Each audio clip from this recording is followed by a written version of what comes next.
No way. ankle and his arm or On something. that one play? That one Oh play. my God. Yeah, so you don't even get it. And the funny thing was, he was trying to ask him because he had specs on, and like his foot was turned this way, and his leg was Oh, straight, oh. and he was trying to tell them what was wrong, but he couldn't move all the time. He was trying to point to his ankle, He couldn't but do it. because his collarbone was broken, he could only point to his knee. And they put him in the back of a pickup truck Man. and drove him to the hospital. Man. Yeah, right. So he came back home. He's like, thank God he broke on each side. Yeah. Yeah. And he had just gotten out like 6, 7 months ago. Oh, I gave him hell. He was PT.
We're going to give it a few minutes, let people come in.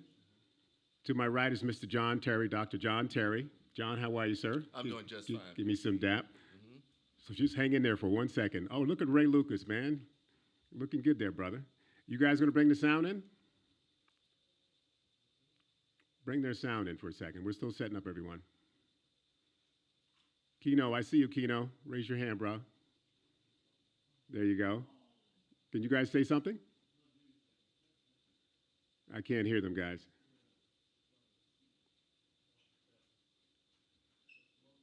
Rico, are they hot?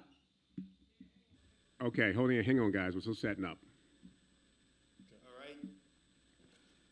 Say something, guys. Ray, say something.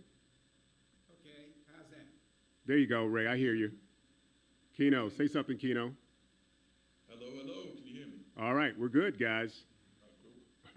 All right. Good afternoon. Good afternoon, everybody. So I want you to mic, everybody mute your mics. You ready? All right, welcome to another edition of Kirkland's Corner, where we bring the heat every single week. I'm your host, Walter Kirkland. What an honor to be here. What we're going to do is we're going to do an introduction, live interview, question and answers. I'm going to close this out. But this is on behalf of View Broadcast Media. I want to thank you. Also, 2106 Multimedia. Couldn't do it without you. We have people from Budapest, Italy, believe it or not, folks. Washington out there in Seattle, Chicago, California. It's going to be a great event here for this great edition of Kirkland's Corner. Make sure everybody mute your phones when you get a chance. So let's kick this thing off. You know, we try to bring engaging guests every single week, and John was nice enough to do this. Let me tell you who's in the house, folks out there in Zoom land in the audience. And we have a live audience here too, by the way. Dr. Terry is a highly sought after expert on wireless networks, protocols, innovation. He holds 31 domestic and 20 international patents, with 20 pending patents. Dr. Terry is a former CTO, co-founder of PlusN, a leading solution provider for smart carrier aggregation for 4G and 5G networks. He has over 30 years of experience collaborating with multiple market players, including Nokia, AT&T, Verizon, Raytheon, and Halliburton. In 2007, the History Makers inducted Dr. Terry, wow, congratulations, brother, Thank you. for his lifetime achievements in science and technology. He's also there's a category for the U.S. Library of Congress History Makers that exhibit, host, and archive his video interview. He holds a PhD in electrical engineering from the Georgia Institute of Technology. He also is a WAN wireless LAN expert. He invented a thing called, is it Nevislink? Invisalink. Invisalink.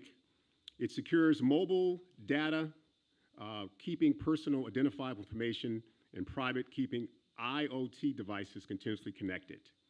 There's just one problem, right, John? It's money. Always is. And John needs to raise money. He needs some $1 million to raise money. And the money will help build this embedded chip. He's going to talk about this a little bit later, as you see behind me, this computer technology. The product will ensure data privacy, security, connections. He's asking the community to help, and he needs some help now. So let's also talk about a little bit about his global patents, textbooks, wireless LANs, practical IEE. He also has, with his business structure, he's worked with some really unique companies. Smart cities, gunshot detection systems. John will talk about that. And a slew of other technologies. Give it up for Mr. John Terry. Make some noise here in the audience. There we go. John, I don't know where to start, John. Tell us a little bit about you. Where are you from? I'm from Norfolk, Virginia, so I'm a local boy. So born and raised. I went to Old Dominion University. One of my good friends in the audience. ODU. Yeah. From undergrad. He's here to support me. It's happened to be his birthday as well, so we give him a shout out. Beautiful. Right there. Happy birthday. Right. I left Old Dominion, Norfolk, Virginia, and I went to Cleveland, Ohio, because I just wanted to do something different. started out my career at NASA Research Institute. Beautiful. NASA Research Center. Back then it was called NASA Lewis, but today it's called NASA Glenn. And there I had a pretty promising young career, and they sent me to school to get my PhD, full salary, Full salary. to Georgia Tech. That's impressive. So tell us about your company itself. Tell us about your products. Where do you start? You have so many. First of all, how many patents do you have? So I have 31 domestic patents, and I have 40 international patents. Unbelievable. Give them a round of applause, everybody. That's amazing. That's impressive. Thank you. What kind of products do you get involved with? So overall, I would say that we're in wireless in general, wireless security more specifically. We have a number of products that are geared to not only protecting your individual data, but in the case with our gun alert system that basically protect lives themselves, right? So we are, actively doing a lot of work with DoD, and some of our products are being targeted to help soldiers' lives. And so How does your software work?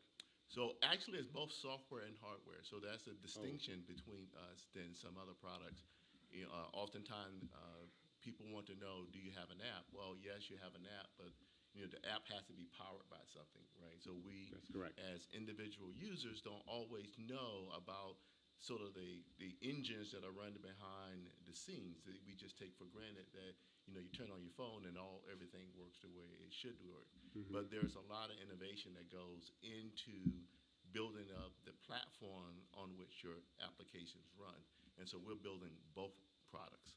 And our biggest cost item is the platform itself, right? Because it's hardware, and hardware that simply takes a lot of money. And if you have been following the news recently, there was something Congress passed called the CHIPS Act. I remember. Right, and so the CHIPS Act the chip is trying to to lower our dependency on China and foreign competitors for our semiconductors, right? It's not only something to help with our pricing locally, but it's also considered a national security issue, right? Because if we are cut off from our electronics, not only does it impact your everyday lifestyle, but it also endanger us on the battlefield as well. So we That's right. actually play in both of those spaces. How do you differentiate between another chip maker? Excuse my ignorance. What makes you so unique? So we are not a chip maker so much, just so the audience Are you a marketer? knows. We are a chip user. Chip right? user for your right. products. So we don't build chips. We literally send. Think about like a camera, right? You have a film, and then when you make when you want prints out, you take the negatives and you make prints. So we create the negatives for the chip, and they print them for us. And they print them for you. They I print see. the chips for us, right? And so it's the Intels, the Intels of the world, something called TSMC, Global Foundries, the other people who print the chips for you. And so the CHIPS Act is to bring more of that offshore back into the States. Back into the States. And then also get small businesses to use our chips locally, like America First kind of slogan thing. That helps us domestically. It keeps jobs in the States and creates jobs for your local community and so on and so forth. Right? So you have you work with the Army right now. What do you do with the Army? Right, so the Army has been paying for most of the research around this technology. And so we like to say that this technology was built for the battlefield and reimagined for everybody's everyday lifestyle, right? In the battlefield, oftentimes the soldiers are out there without a lifeline, right? And so communications is the key to keeping them safe. That's right. Right, and so what you don't want to happen is those soldiers' communications to fail them, right? And that's where our technology come in. So we make the claim that we are the most resilient technology out there. So again, built for the battlefield. And how does that help you in your everyday life? Is that there's a lot of security breaches out there, and our technologies are meant to not only deal with the known threats that everyone else hears about, but the unknown threats that are classified.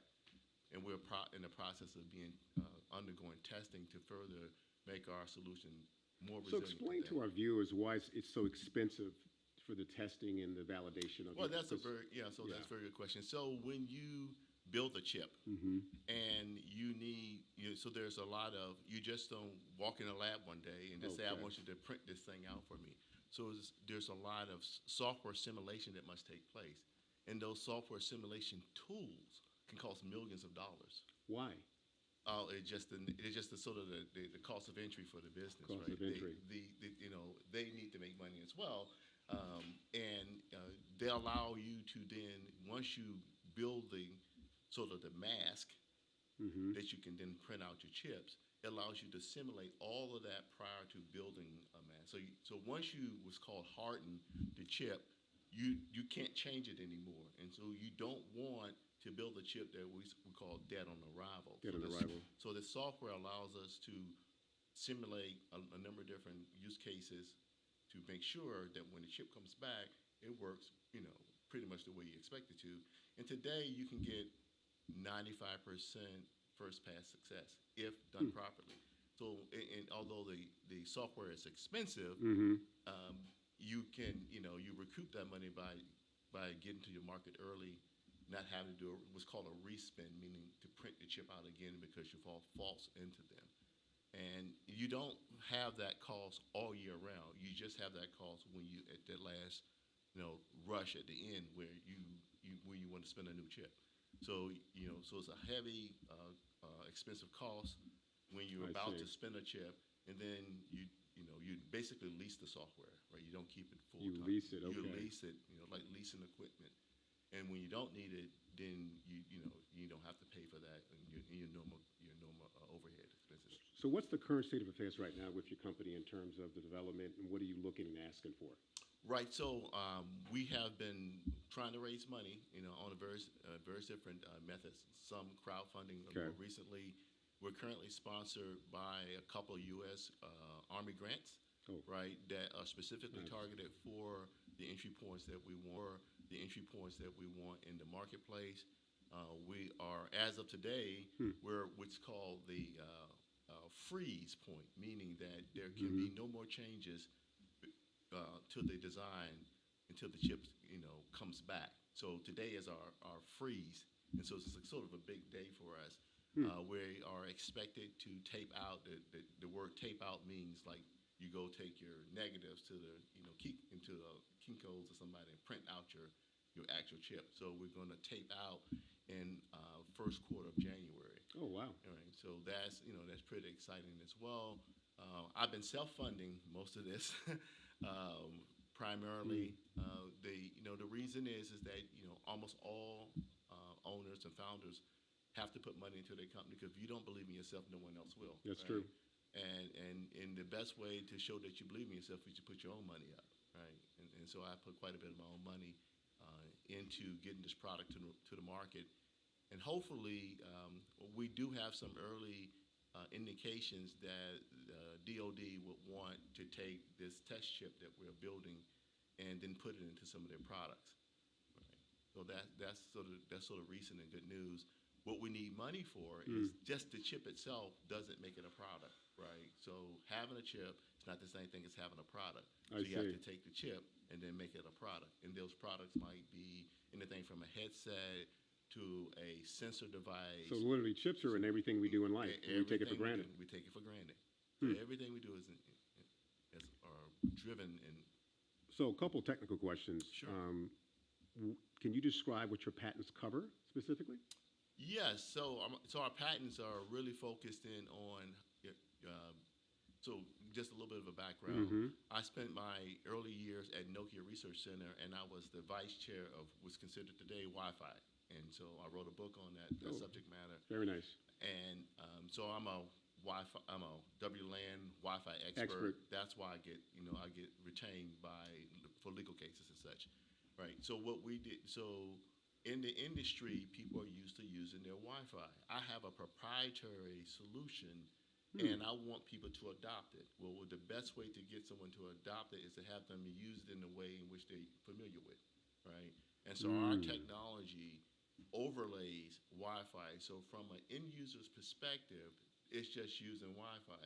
But what's happening underneath the hood is that we're protecting your data by hiding and embedding the critical parts of your Social Security, birthday, and those sorts of things below the noise floor, so that someone that's observing your Wi-Fi connection don't know that there's a secondary channel ongoing. So you have a secondary layer. Wow. For right. people out there in Zoom land, that's what he's saying in terms of a secondary security. Right. That protects us. Protects you. Huh, that's what it covers. It also protects you, and it's also robust against eavesdropping. That was part of the reason that it protects you. If they can't hear your conversations, then they obviously can't steal your conversations. That's true in Right. light of this crazy world we live in. Right. Can your technology be easily copied? No, and so that's one of the benefits of it. Strangely enough, the technology is based on chaos theory. Okay, explain. So chaos theory is a natural occurring phenomenon that cannot be predicted if you don't know the underlying mechanics behind it. But if you do know the underlying mechanics, then you can predict it exactly, right? So that's the best of both worlds. It has the appearance of pure randomness, but you can know exactly what that randomness will happen at any time if you know the underlying equation. And so that part of our technology I is see. trade secreted, just like the formula for Coke, right? So we don't publish Good that e- part. good example, like a formula of Coke, yep. So we don't publish that part of our solution. We tell you that if you license our technology, you get access to these codes that are based on chaos theory that you can then tune for your own specific needs, and no one else will have those keys but you. Even we won't have those keys. I see. But we won't tell you how to generate the keys. That's still our proprietary trade secret. So, John, who are your strategic partners and key customers? I know we spoke about it earlier. That you said the Army. Anybody else? Well, so we're speaking to people in the defense sector, intelligence sector, and also commercially. We are being a little bit careful because we call ourselves as being somewhat in stealth mode, right? But all the Stealth key, mode. right, so all the key players are familiar with what we're doing, right? And they have expressed interest. What they're looking for in this industry is they don't want to invest in something. They want to take something that's almost perfect or almost ready to go to market and put their brand on top of it and then sell it worldwide, right? And so that's where we're getting to that's where we are striving to get to that point where we can go to an Intel, Qualcomm, Apple, I Google, see. those type of folks and say, look, we have a solution, a ready-made solution for you that helps enhance your current product line, and you can take it for a spin. So, for the investors out there, how does royalties impact your patents? Right. So royalties, it's interesting that you should ask that question. Royalty is probably the most efficient cash revenue stream that you can have. I see. Right? Because once you say, if you're a musician, musicians know this, once you make the record, you can license that record for the life of the record. People, people are getting licenses for their records 30 years out. Right? That's true. So from the standpoint of, from our perspective, we have like a 17-year lifespan for a U.S. patent. And so when we, and we have to continue to, create more innovations on top of the ones that currently exist, but we can then license that portfolio to these big guys, right? And you don't have to license it to one person. And so then the international patents come into play because you think about a large company like Apple or Samsung, they don't just sell in the U.S., they sell worldwide. So is that the difference, John? It's just international versus domestic. Right. Is there any other differences? Well, that's the that's the attractiveness of the patent portfolio is that not only it is protected in the U.S. but it's protected worldwide. And for a large company that has a worldwide clientele, that's what they're looking for. So, John, what would you tell? We have an investor who called me from Las Vegas right before we hopped on. What would you tell the investors about your dream and your technologies and your path? What would you tell them? Well, I would tell them that, for us to be where we are today, I like to say we box outside our weight class, right? You box outside your weight class. I like that. Right. You're going from middleweight to heavyweight. Right. We box in heavyweight, but we're middleweight.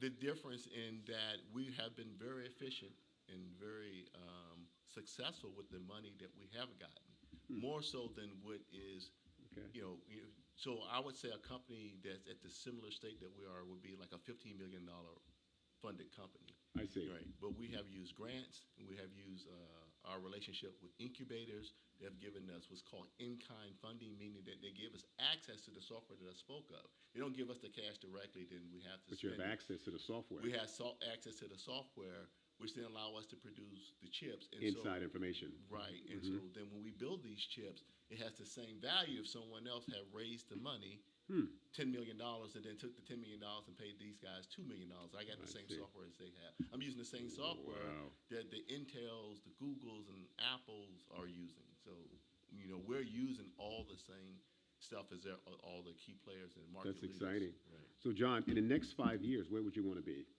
Desired Retired. state. Retired? Retired, going out there and helping, the young men and women how they, don't go through the same problems that I went through to break through into the technology space because, technology is always going to be here, right? I've been correct. singing this tune for 30 years. I started That's a couple out weeks.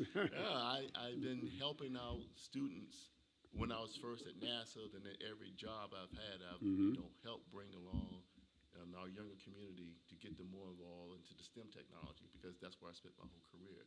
Right. And so what I want to do to be able to be a source of funding to fund these ideas for the youth. Up until this point, I've only been able to try to aspire them to go into the industry. I see. And what are some other new products that you're working on that's different? Anything unique or different as it relates to your offering? Well, I know you talked about gunfire. right. Yeah, so that is probably our marquee solution. The that gunfire. we're- And what is that? Explain that again with the gunfire. So think about it. You hear every day about these mass shootings that's going on. Yes. And no one wants to hear that, but and it can be a political sensitive topic, but we're not political at all. What we're trying to do is save lives.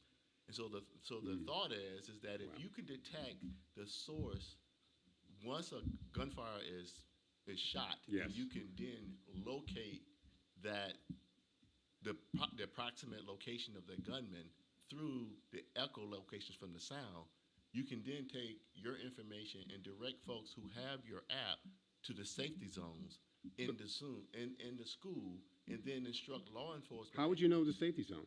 Because we have our technology sensors put throughout the school. We will detect where the source of the gunfire is, and you can geolocate on that source, and you know where the furthest part of the building is from that gunman. So that's what that's our big thing that we're really excited about bringing to the marketplace because it has a more of a personal. You could save lives. You can save lives directly. That's right? incredible. Right. So the benefit of more so that oftentimes when there's an active gun scene, you come to the scene, law enforcement might be forced to shut off social media because sometimes they do those things for that purpose. Where our technology can't be jammed by that same type of technology. So while the gunman can be shut down, we can still have the victims and the You folks can communicate with the victims? law enforcement can still communicate with the victim even as they shut the gunman down. So That's that's the thing amazing. that we can do that no one else will be able to do, and that is predicated on the work that was first done, is being done by the Army for the soldiers and special forces folks. So specifically, John, what are you looking for from a funding perspective? What would you, from So, an investor right. perspective, what's your real deal, Holyfield, so to speak? Right. So we're looking to take the chip that we're taping out in the first quarter of January 2023, and we want to build a suite of products that demonstrate these. So we have already started some of the work. So we have some sensor products where you can wearable stuff like the soldiers. Wearables? Wearables. You can- yeah, We'll put okay. it anywhere On your body. On your body. We'll have dongles that are attached so that you can keep track of your kids if you put it in the phone, and then you can have their The location dongle goes right in the phone? right in the phone. Yeah. And so, and eventually what you would see that as being part of the phone itself. You won't have a separate dongle once we get acquired or someone licenses our technology. So it would be just integrated in. And that's another reason why we're trying to make it a part of a Wi-Fi chip. So they won't have to create new space for us. They would just, instead of taking someone else's Wi-Fi, to take their Wi-Fi enhanced by our technology. By your technology. Enhanced by our technology. Wow. And so those are sort of the big key things that we're looking to build these products. These what's called minimum viable products. Minimum viable products. Minimum viable products to show industry this is how this technology can be used. Because oftentimes we're not aware, as we spoke about earlier, what are the underlying technologies that are powering the apps that we use. Right. I can name 3 companies right now that everybody is Name them. Qualcomm, ARM, and NVIDIA. You probably never heard of these. And what do but- they do? So Qualcomm is every cell phone out there probably has a Qualcomm Excuse my ignorance. chip in there. Right. ARM is every software device from the smallest to a toy, to, the toys you buy for your grandkids, to anything has an ARM processor in there. And NVIDIA are, the whole graphics that you're looking on these screens. NVIDIA is providing that, they're market leader for that and all the machine learning that's going on. Those are three names, and the people in our industry know who they are, but the average consumer don't know and really don't care, right? They just want to use the products that, that make their lives easier. Make their lives easier. All right, so what we're going to do here, why don't we transition to some of our live interaction. Anybody in the audience has any questions? Come on up. Identify yourself. Come to the mic here. Thank you, Bernadette. Bernadette, tell them who you are, and the mic is so high. I wonder why they made the mic so high. Pull it down. Sam, help me, Sam. There we go. It's for tall people, Yes, obviously. like John and myself. There we go. There we go. All right, that's good. That's good. Thank you so much. Bernadette, tell them Okay, who you are. And I'm Bernadette Fobbs. I'm a small business owner here in Prince George's County. Congratulations. Thank you. Yes. Thank you. And my question is, Dr. Terry, has the time it takes to get a patent approved ever impacted the product that you submitted for patent due to, market changing or a request from an agency? Actually, that's a very good question because the patent process can take quite a while. So there's a couple of ways that you can combat that. So if the patent policy is first to report, right? So there's something called a provisional patent, whereas you can then submit a provisional patent, which just sort of captures the basics of your idea, and you have up to a year to convert it into a utility patent. At that point, you can then take that year to go out there, talk to the customer, learn more about the market, and then you can then incorporate those changes into the utility patents, but it's only a year. And so a lot of things can happen in that year, but there are things that can happen outside. So you have to be somewhat of a Nostradamus to be forward-looking to think about what's out there and what your competitors are doing. So you need to keep your ears and eyes on. is there a statute of limitations after that year? 17.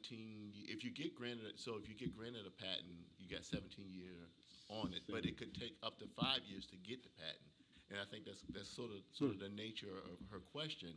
What do you do when you're in that sort of intermediate mode, right? You just have to continue to move forward or just file new patents. Awesome. And so there's something called it's called a continuation in parts, which says that, hey, I have a basic patent and I found some new innovations on top of that patent.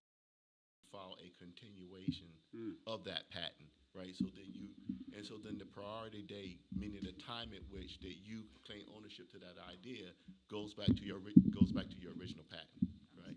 Thank you so much. All right. Thank you, Bernadette.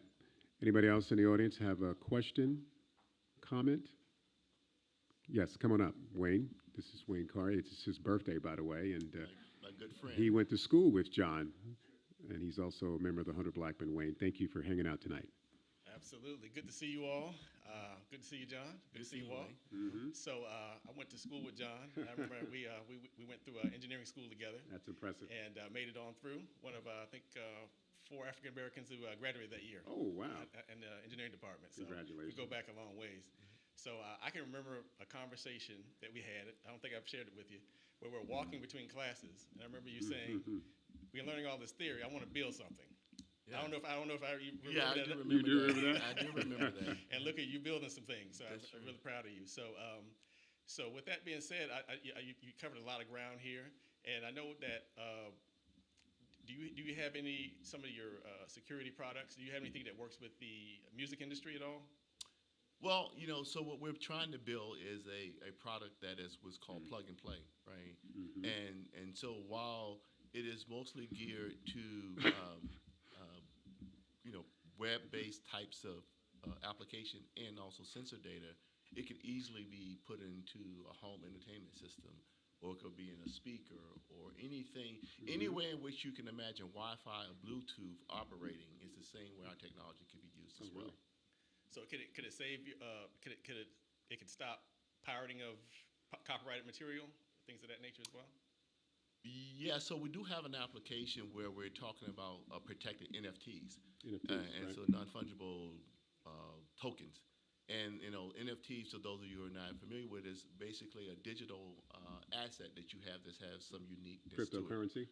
It's kind of like a crypto. Oh, It's kind of similar. based behind cryptocurrencies. But what's unique about it is that's different than most other things is that it's digital, and then it's supposed to be unique. So once someone has a copy of that, how do you say that you are the original owner of that digital art?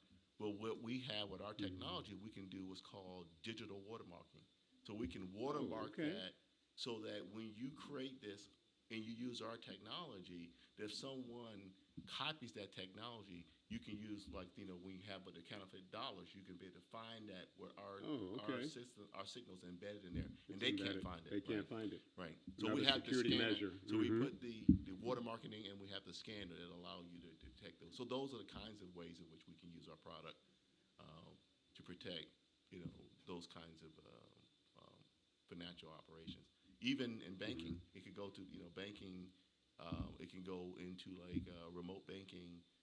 We're going more and more using your fingerprinting and things like That's correct. that, right? You want to make sure that fingerprint wasn't copied, and so we can then provide that sort of embedded watermarking, so to speak, inside of anything that's digital and can't be discovered. So it sounds like a lot of security attributes for your software surveillance. And hardware. And hardware, so too. That's the big thing is the hardware part of it. All right, good deal. Enjoying Thank the you. conversation, guys. Thank you, Wayne, and happy birthday. All right, we have Miss Virginia coming up, Gloria. Congratulations on winning. Hi, thank you. Sure. So, to piggyback on what you were telling him about the watermarking, I tried to explain that to my bank the other day. They need to find out who is, using other people's information and then blocking the cards and shutting them off. I don't like that because then I have to order another card. I'm part of the Take Back Our Neighborhood Initiative. initiative, and we're trying to stop gun violence and gang violence, and obviously any type of gun violence. We don't want that. And you had mentioned that you have some technology that not only can identify the place where, say, an active shooter is. How do you get that technology into the schools, and do you also attend trade shows? And is this something that can be scaled down to homes as well? Yeah, those are very excellent questions, and I'm glad you asked them because our goal is with our gun alert technology is to bring it into the community, and it's not to make profit; it's to save lives. Oh, save lives. So for that part of our product line, we're really going to just try to just cover our costs, right? Because the lives saved is far more outweighing any profits that could come from that. But to your point, how do you get it into the community and get it in various different places? It's about market adoption, right?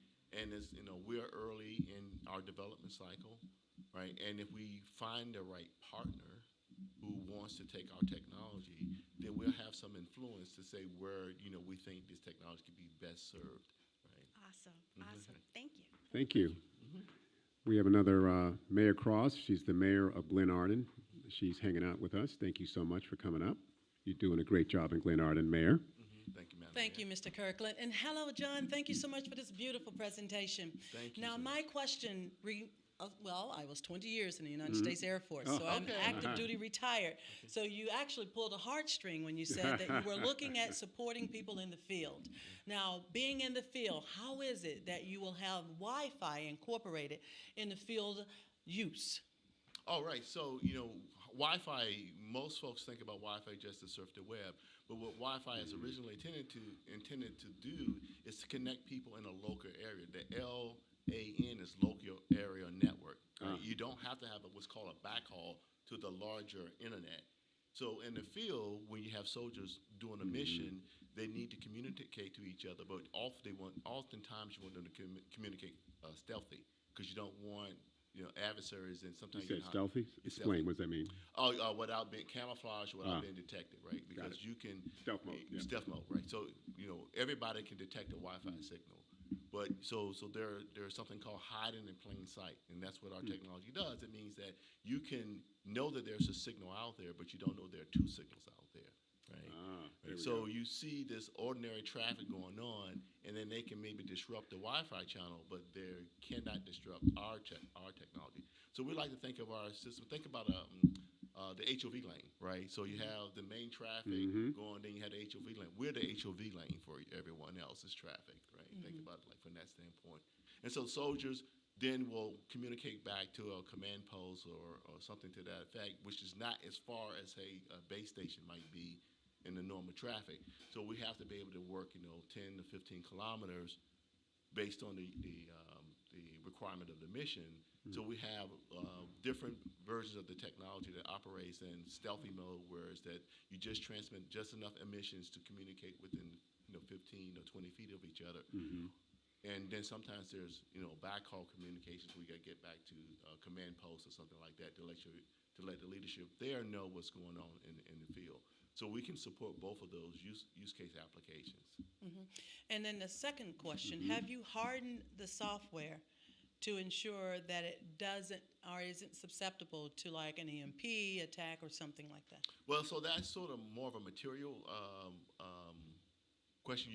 So that does exist, right? So if you do anything space qualified, because I started out my career in NASA, so I know about this. You can harden it to certain levels of types of radiation and such.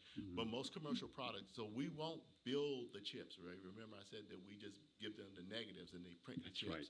Give They them print the negatives. chips for you. So so the government will pay for the hardening if they expect that to be an issue for the missions that they go on, but the average consumer product won't have that in there.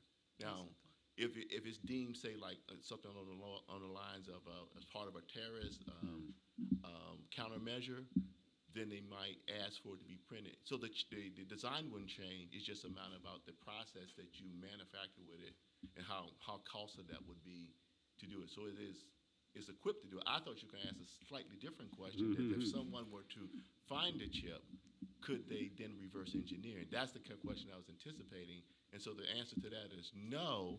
It's because we have this called a zero-out functionality. So when tamper-proof. So if you tamper with the chip, it shorts itself out. So you can't get to the underlying. Like Mission Impossible. Mission Impossible. This will This will self-explode. self-explode in 20 Last seconds. question on nanotechnology. Okay. Have you evolved your imaging into nanotechnology, the wave of the future? No, and it's mostly a cost thing, right? So as you go to the smaller node processing, the price goes up exponentially. So nano, which is the very smallest node process, it's the most expensive process, and we are trying to get our foot in the door. But again, the great thing about the buying the software that I was mentioning earlier is that same software can then just be targeted for nanotechnologies. It's a little bit of redesign, but all of the hard work has already been done. And so that's why a larger company might license our product, and they would then move it to nanotechnology, and they have all of the sort of the roadmap to build the chip for whatever node processor they want. Very well. Thank you. Great questions. Thank you so much. Anyone else here wants to ask a question in the studio? Oh, we have somebody coming up. Oh, Taja. She's one of the great PR folks in the DMV area. Hello, good afternoon. Happy Monday. Happy Monday. Thank you so much. Thank you so much. Your vision is incredible. So I heard you mention like in 5 years you want to retire. Like he said, like Walter said, I'm a community and PR person. Do you have any initiatives, initiatives for upcoming young adults, young men particularly, who want to pursue a career in engineering or technology, that maybe internships, co-op programs, mentoring programs? Of course, we know our young men here, especially in the DMV area, definitely need someone like yourself to inspire, empower.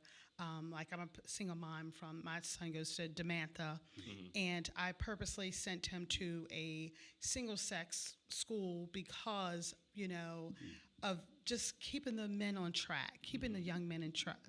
Of course, they do sports, things like that, but engineering is one of the top in technologies, is innovating, cutting edge. Do you have any initiatives or currently or in the future? So that's a very good question. So I have, through Wayne and 100 Black Men, have participated in their programs. At the moment, I don't have the bandwidth to be able to do initiatives because I literally work 70 hours a week. Sure, I can imagine. But when called upon, Sure. I do volunteer my time and my expertise for helping young Black men, because I was raised by a teenage single mom myself, right, that was on public assistance. So I know the struggle to go from there to where I'm at today. And so I do believe in that. And one of the things that I want to do is create scholarships once I retire. Wonderful. You know, so Great. put my money back into the community to help Awesome. lift up. So that's and to all, have scholarships to HBCUs, to my alma maters, because I've been to a lot of universities, not just the three that I mentioned. So I just want to be a bridgeway for folks to find their way. Sure. Thank you. Thank you so much. Thank and, you. Brother Henderson on Zoom, if you're out there in Chicago, I don't know if you're out there, Dr. Terry doesn't even know this, but they want to use your services for our leadership. We have a leadership institute, Wayne. You know about this, Wayne, in Atlanta, and they wanted to use your services. We'll talk in the green room, but could be a great opportunity depending on your schedule. Anybody else here wants to say have a question? Come on up. Who's this nice lady? Come on up. How are you? Good evening. So nice of you to, enlighten us with such great knowledge. And my quick question is, would you help new business owners? Any advice for new business owners, or would your company do you guys only go with part? Oh yeah. So I understand your question. Do I work with small business as well as large? Oh yeah. So obviously, when you're a small business, you tend to oftentimes work with other small businesses because you all understand the struggle that you're trying to do. And I make it a habit that if I can help someone, whomever it might be, I try to lend them a hand. I've done mentoring of smaller companies, help them, express some of the challenges that I've gone through, some of the lessons learned to help perhaps, I've written a lot of grants and given some advice about how you might want to structure your grants and things like that. Not that I'm an expert or whatever it is, the thing that you're doing, but there's certain business aspects that you can, apply across different business enterprises that I will share with them. Sometimes you want to keep your books together, right? That's right. So, I will, share that I use QuickBooks. That's a very well-respected software accounting tool that doesn't cost that much, but right. Once you learn it, your company can grow, with that same software tool without having to spend more money. So those are the kinds of things that I've done, and I've always, opened myself up to help whomever I can when I can. So how do we set up a meeting with you? Call or? Yeah. So I'll have a card, and you can just, After the show. Thank you. Thank you. Sam, did you have a question? Then we're going to go to Zoom land out there, and you guys have been waiting patiently. Go ahead, Sam. Thanks, John. I can't pass up the opportunity. First to say thank you. Sam, tell them who you are. Sam Williams, second. I'm a community servant, sir. Do a lot of things. Also have a technology background. Okay. My stepfather was a computer science teacher at Notre Dame, so I went to Notre Dame when I was 10. Okay. And actually did a lot of things. 2015, we gave them the federal government a solution for 911 text messaging when Barack Obama was in. So, of course, they moved that away from us because we had other things Sure. that we need to, I guess, provide for them. Right. Talk about those challenges, of course, later. Sure. But with technology, I'm an advocate. Okay. I'm certified with Avaya, Cisco, and work with all the ILEC and CLEC phone companies. Right. So this thing is really telling you thank you. Okay. Because you represent what we need. And I'm one of those young men that you would open the door for. And so, Tasha, thank you for actually asking the question that I was going to ask, because we work a lot with the youth. Right. And to hear that you have plans, future going, we already are thanking you for what you're doing for us in the community, providing a platform so that we can learn from you and how to work with Right. procurement and work Okay. with the federal government. Yeah. So with that being said, right, Okay. how does it feel? Are you ready to open these doors for us? How does it feel to be in this position? You know, it's interesting. You feel like you have to. You have to. You're You feel compelled like to. you have to. It's just that you know, I work all the time, right? And when I think, I said it should not be this hard. I mean, starting your own company is always going to be hard. Yeah. It's always going to be challenging. There's always going to be bumps in the road. But I could never imagine being here today. One of my favorite aunts who recently passed, she would always remind me that when I was very young, I'd say, Auntie, I just want to make $10,000 a year, and I'll be set for the rest I'll of my be life. happy. I'll be set for the rest of my life because, you know, growing up on public assistance, How about that that? was like, you know, a lot of money to me. And I'd imagine that there are a lot of folks still having those sort of very small dreams. And the thing that kept me going is that once I got to one point in my life, I thought, well, what's keeping me from keep going? And so I continued to move forward. And so I tried to take those life lessons. So I was always a baller. Wayne can know I was on the basketball court, I was a baller. And I take that same competitive edge from the court to the classroom, right? And so I have a natural inquisitive nature, and I love to learn. I still do love to learn. I like to share my knowledge when I can, and so I open myself up to anybody that needs help. I support PhD students. I support local charities. I try to do what I try to do what I can when I just want to thank you, and you know, if there's any way we can purpose fit this into the community, you got our I'm support. here. So Thank I'm you, here to Sam. serve. Thank you. Mhm. Let's transition over to Zoom. Anybody in Zoom out there has a question? Raise your hand. Hey, Ray Lucas. Let me go to Ray Lucas. Go ahead, Ray. Hey, thank you, Walter. Can you hear me? Yes, hear you loud and clear. You look like $1 million, sir. What are you selling? I'll take 5. Oh, okay. I'm not selling anything today. My name is Ray Lucas. Right now I'm a STEM educator after recovering from 32 years at IBM. I retired there in 2008. But my question, well, first of all, thank you so much, Dr. Terry. I mean, what you're doing is awesome. But one of the questions I have is, with this Internet of Things thing coming up, where just about everything we own is connected to the Internet. And, you know, people like me and Walter who are getting up in age, you know, there are going to be a lot of medical devices that we don't want. That's hacked. right. So, you know, I guess the things that you're building, I mean, they could be components into products. It sounds like you got kind of like a core competency strategy that you're building technology that could be, you know, some portion of it could be used in all kinds of different things.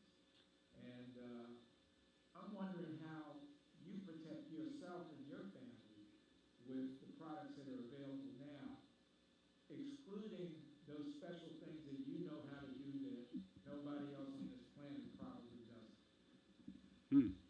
Well, I don't get on social media that much. So you know that's a very so just so that to clear things up, our business plan is to go into smart cities and in the Internet of Things, and so we plan to bring this sort of protection to everyone and anyone. As far as how we, you know, currently, and I use what we have today. You know, you have to use the cybersecurity protocols that are available to us today. But there has been studies that show that the best way to protect folks is to have a hardware component associated, because you can't duplicate hardware remotely.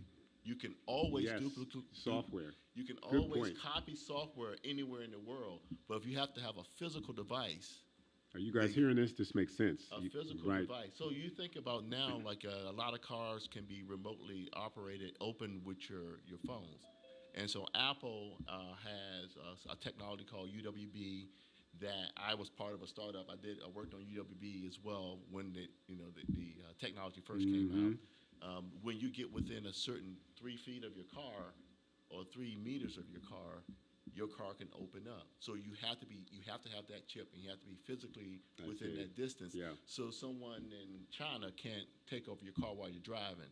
So that's the difference than what we're trying to do than what exists today, right? We're having a technology that's going to be a physical component that exceeds the 3 meter radius that The we talk- radius, the 3 meter the distance. allows you to have a much wider range of remote control, but with the same level of security that exists with That's today. amazing. That is amazing. I'm not sure how you even designed something like that.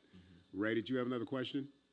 Yeah, just one other quick question, because I know for probably the last 40, 50 years, we've been kind of measuring the capacity of chips based on how many transistors you can put on. Mm. And there's this thing called Moore's Law, where, how many more chips you're putting on in 6 months, you're able to put on in 6 months or so. But isn't the physics starting to get to us in terms of an inability to maybe continue to add as we are, the way technology is now, where we won't be able to add anymore because just because of the laws of physics? Do you have to deal with any of that stuff? Is there any capacity or Well, yeah, limitations? Yes, there always are, and I know I'm familiar with Moore's law. So what the big and what industry is moving towards now, something called quantum computing.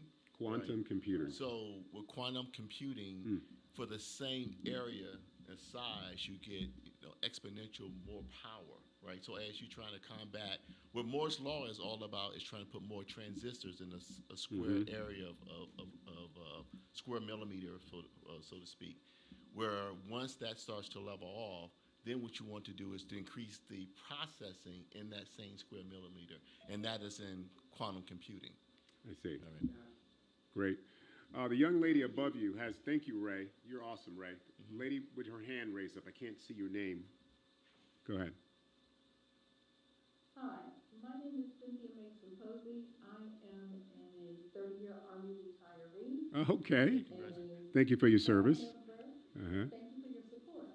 And a proud member of Lambda Beta Alpha Military Sorority Incorporated. Nice. Great organization. Great sorority. My question had to do with the watermark. And I think it was your daughter came back and gave me a response to the question. But my second part of the question about the watermark, is this something that you anticipate will be easy for a layperson to implement? I'm thinking about all kinds of uses, but I'm a former Cisco instructor at Prince George Community College, but not everybody has that knowledge base. Good point. So How do you dumb it down? For a layperson, yeah, exactly. Yeah. John, how do you dumb it down? How would it be for a layperson to implement? Yeah.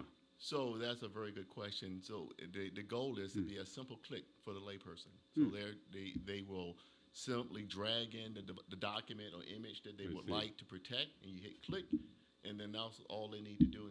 And we embed.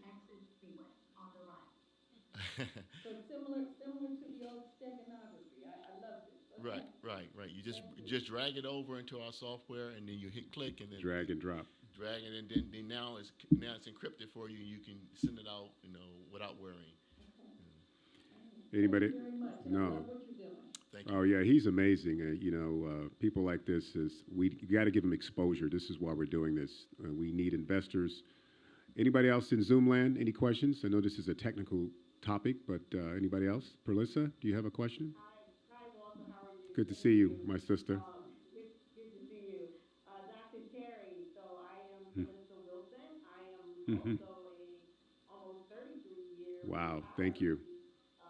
veteran of the United States Army, retiring this year, and I'm also a proud member of Lambda Beta Alpha Military Sorority. So my question is based on this. In your field, in your career field, what is the diversity of minorities and or women in your career field?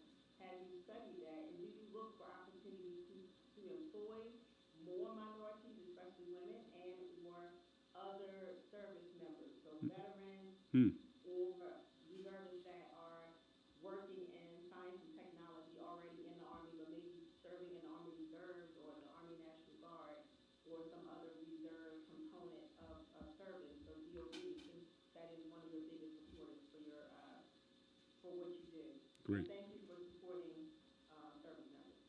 great question. Go ahead, John. What do you think? Right. So the short answer to your question is yes and yes.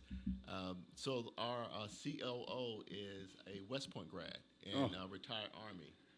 There we go. We leverage on his vast knowledge of the of the industry and the military and the operational space to help make sure our products are standing in line with the soldiers' need.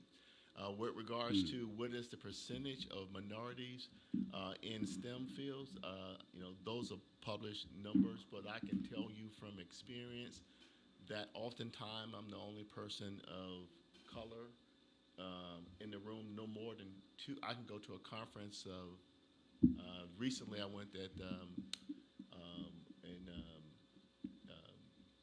the conference in, where we met at the National Harbor. In that National Harbor, and there are 500 people there, and maybe there are 10, Minorities. 20, minorities. And most of them aren't all technical. Some of them are technical sales, there might be management, and so on and so forth. So there is more of us, than it used to be, but not enough of us as it needs to be. Clarissa, I think the numbers are staggering. John, can you elaborate? Let's say someone has to mute their line. I hear somebody up there. If you were to get, let's say, this thing funded, isn't the numbers staggering in terms of proliferation with your product and what could impact the world? Oh, absolutely. I mean, give them some examples of an example. For instance, given proper funding, right? We could be part of smart cities, and so it could be in meters. What do you mean meters? Talk about that. Smart meters, in the future, they're going to be utility cars, parking. There's a new push for cars to speak to each other, right? And so that's coming down the road. And so you don't want someone to be able to take over someone else's car and then use it as a weapon of mass casualty, right? So you need that kind of protection for that. We can be in almost everywhere and nowhere you would not know us. We've been in smart lights. We can be in your security systems, in your home security systems. We can be tags that you can have your kids track with, so that if God forbid, they get taken and they try to take off their phone. So if I could interject from a layman's perspective, because what you have is very technical. What he's saying is, ladies and gents in the studio and also in Zoom land, the impact of his technology is so significant in terms of what's happening with, war, crime, criminal infiltration, cybersecurity, that it's at a whole different level. That he has a Tesla. I took a drive in his Tesla. It's phenomenal. Of the smart technology that his technology could use that could change the world in terms of security and safety. And then if he gets this funding, it could be really significant, Parlissa, for bringing in other minorities, bringing in other institutes, the 100 Black Men, et cetera. But we need to get the funding in order to get to that point. Can you walk them through the process? Let's say you get the funding. What happens next? So that's a good point. So when we get our funding, the first thing we will do is then build products around the chips. Around the chips. Right. And then once we do products around the chips, we will participate. Someone asked me before about trade shows. We'll start participating in some of the larger trade shows like Mobile World Congress, which takes place in Barcelona every year, where all the major electronic manufacturers and operators participate. We will participate in CES, which is in Vegas this year. In January, we plan to go there, but we will hold a booth and we would then demonstrate our product to the masses, so that we can get the word out in these venues. Then we'll also participate in conferences that are specifically geared towards towards the military, so they can understand the benefits that are outside of perhaps Army. And then once that's identified, what happens next? So then, hopefully, then someone would want to take a test drive. They want to see your product operating in some of their use cases. In their use cases. Right, and then you would then sign some sort of letter of non-disclosure intent. Non-disclosure, but a letter of intent. Do a pilot program where you say, well, we're gonna roll out a certain percentage of our technology into your network and show you how it can improve your network. And so that's sort of the stages that you go through. And then, once they adopt you, then that's when you can retire. And it comes to standardized process. You come to standardized. Once you get in the phone, you never have to work another day of your life. Wow. Because the phones sell themselves, right? Every year, whether you are an Android user or you're an Apple user, the new phone comes out, you're going to buy that phone. And if your technology, And to be honest, with this phone right here, John, if I would have said to you just 15 years ago, I would have a phone like this, Michelle Lattimore, and it's just like a laptop, and I can take pictures. I never thought I'd be using this phone like this in terms of the uses of this phone. So what John has is way ahead of leading technology. So John, we've had a great hour. So where do we go from here, John? What do you need? What are you asking? Where do we go from here? How can we help you? Well, I'm looking to get help from our community, right? And some of the barriers that I'm going through, again, it's not unique to me, right? And with your help, I can help later, right? It's sort of a handshake agreement. Yes. You help me get to where I need to be, and I'm gonna bring as many people as I can to get there with me. Many other communities help their own, right? We have to, share that kind of enthusiasm to promote our folks in our community that can then be one of the things I want to do is be a exemplar of what we can do in the technology space. Oftentimes, since we don't have a large presence in the technology space, the assumption is that we don't contribute in the technology space. And it's a long history of how people in our community have created innovation that we use every day, but we haven't been given the recognition for that, right? And so I'm hoping to sort of change that, that conversation to a certain degree, and then again, to mostly help our, young men and women find a way and see there's another way. You don't have to think about being in the entertainment business in order to be successful, right? And there's nothing wrong with being in the entertainment business, but there's also a pathway to be successful and contribute to society from a technical standpoint, and is very rich. So John, what's the call to action, John? The call to action is to come to our website, see what we're doing. What's your website? Nice and slow. Okay, www.espre, that's ESPRE tech.com. So it's right down here. You see how Espre is spelled. Contact us. We have a lot of stuff about our product on the webpage. We will be doing more things, with Walt, who's going to help us, to spread, the word around about the things that we're doing, and the kinds of ways in which that we can impact folks' lives.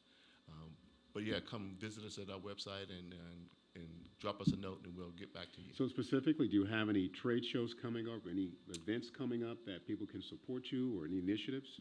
CES. That's in Vegas in January. In January. You'll have a presence there? CES? We will. We are trying to decide whether or not we're going to have a booth there or not. It sort of depends on how far we get along with our demos. But we will be there talking and introducing ourselves to some of the major players in the industries coming up. And then hopefully we will be launching some of our product lines in mid-2023. 2023. Right. So, we're looking for funding to support those activities as well. And specifically for the funding, can they go to your website to do the funding, or should they reach out to do you have a person specific for the funding? Yes, I have a publicist that I'll have them reach out to.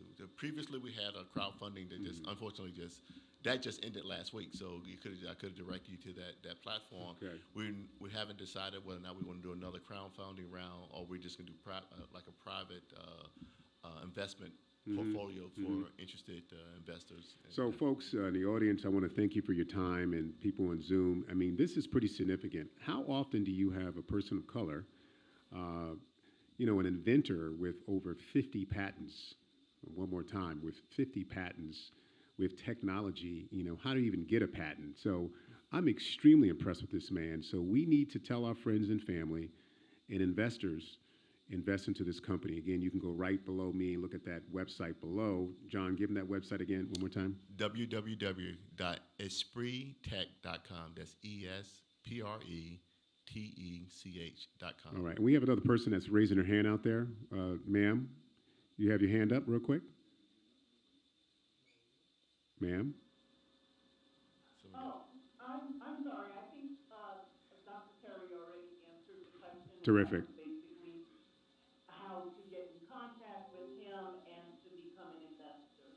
Oh, okay. Well, we need. So you who are you with? My name is Gladys Papa Perez. Oh, that's Gladys. I Oh, have a Gladys. background in education, so Yes. she also answers questions about that. How do we get the youth Gladys is in New York involved? City, by the And we way, in bring a Brooklyn. lot of educators. That's right, New Yes. York City, Brooklyn. A lot of the older teachers are afraid of technology, if I may use that word, No, you can. and so we're not pushing them in that direction. So New York City has over a million children in the public school system, and those who are in the right zip code uh, get the STEM program or push towards those high schools Mm. that will cultivate, you know, a career. So I have been in the middle school, and so I want to make that connect with the children instead of just playing the games and using the technology, but to understand it and to also Oh, I design. like that. So Instead of I just. am so Mm-hmm. I'm so happy, and I'm not in. I wasn't a tech teacher. I was an English teacher. So I'm so happy to have sat in on this, Hmm. and I'm very interested in helping to support those missions. So thank you Well, for I'll be in all that touch, Gladys. I you've have your done. information from an investor standpoint. Anybody else on Zoom land before we close it out? Is that Elizabeth? Elizabeth, that's you from Washington? Hey, Elizabeth. She's out from Seattle, Washington. How are you, Elizabeth? Say hi. All the way in Seattle. I think she's muted. She's muted. Unmute yourself. I got you, Ray. Hold on. Unmute yourself. Okay, she's just going to say hi. Go ahead. I think Ray has a quick announcement. Go ahead. Again, my name's Ray Lucas, and there's an organization in Maryland, regional organization. It's called the Maryland Innovation Security Institute. They've got an operation called Dreamport, Mm-hmm. run by a brother named Armando Say. Oh, yeah, he's impressive. Yeah, one of the things the main thing they do there is they produce cybersecurity talent.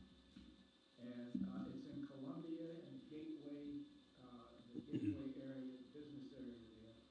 And if you go to the Dreamport site, I think it's dreamport.org or something like that. Mm-hmm. You'll find it. They basically, they bring in students, they have internships, they have all kinds of programs. They do software and hardware. They have a red team that basically infects stuff, and a blue team that comes in and fixes it. Oh, look at that, That's John. how they A little testing there. develop those skills. Wow. And John, I'd be more than happy to introduce you to Armando because I think you guys need to talk. I greatly appreciate that. We'll make that happen. They're funded by a lot of government Mm-hmm. agencies, military, and also, let's see, and some of what they call the Beltway bandits out there, Mm-hmm. the contractors that work in that IT and security area and intelligence stuff. Okay. It's a phenomenal place to see. We'll make that connection. Go ahead, John. Shout out the gentleman in the middle of the screen. Who's the guy in the middle? That's my son. That's your son? Yeah. Oh. Oh, what's up there, son? Okay. Oh, man, welcome, brother. Hey, so tell us about your dad, man. What kind of guy is this guy here? This guy is intensely... Inventor of all time.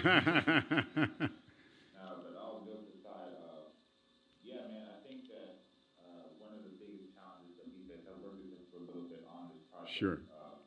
One of the biggest challenges that we face is really, translating it into layman's terms and then getting people to understand the significance of it and getting, our cultures to band together and look, be forward thinking. Like you said, it's really no different in my mind than a presidential election. Like once I get elected, then I can help bring you guys up this, but we have to do that for work at the beginning. So, I've been taking notes, and hopefully I can contribute by reaching out to a few different people. But he's a great guy, and I think that if anyone is going to be able to lead us into the next, the technical revolution of minorities being the face of that, I think it's my father. Not just saying that because he is my dad, but I think I've seen him, like he says 70 hours a week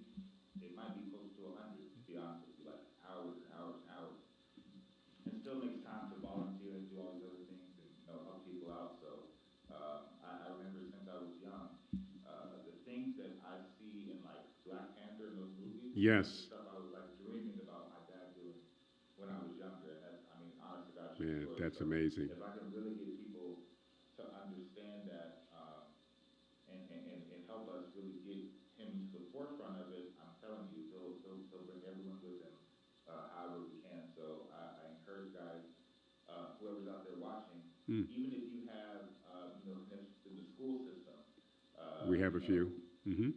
yeah, even if we can't donate, Gladys. even if we can invest a bunch, you know what I mean? If you've got 40,000, people in the school system, $5 from each person, I like that. small Yes. Now you're talking. Are you guys hearing that out there? to look, and a lot of times I think people think like, man, he needs millions, I can't do this, this, and this. But I mean, if we knew 1 million people and everybody gave $1, Singles are better than a home run sometimes. same thing. Yeah, so don't skip over pennies trying to get all the dollars. So I think anything that we can do collectively, slowly, have an initiative to get people to donate or invest rather, would be very, very helpful. So I mean, I know my dad's super busy. If anyone has any, questions about how to organize things, I'd be happy to help whatever in any way that I can. But I definitely want to see us kind of band together and let this be like a catalyst for. Well, I like what you said. I like what you said. That's why I like the younger generation, because they can just kind of dumb it down for us. You're saying like a grassroots program. You could get 1 million people with $1. You can get 1 million people with $20. So folks on Zoom and in the studio, you see what this man's about. He can change the world. So anybody interested, you can put that in the chat area, or contact me directly. I mean, just thank you for those comments, young man. I think we're going to close this out. We're closing statements. I want to thank everybody in the studio audience give yourself a round of applause for your attention. This is a very technical thing. It's kind of hard to understand for the layman's perspective, but you did a really good job. And folks in Zoom land, give yourself a round of applause out there. Clap your hands, clap your hands.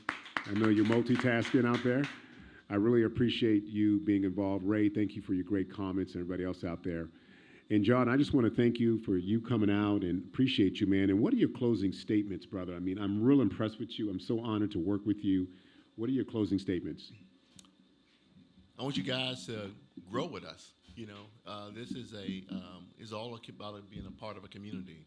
Join with us now, and so that you can be part of something that you can tell your grandkids about, that, hey, I was there when we were first starting this, right?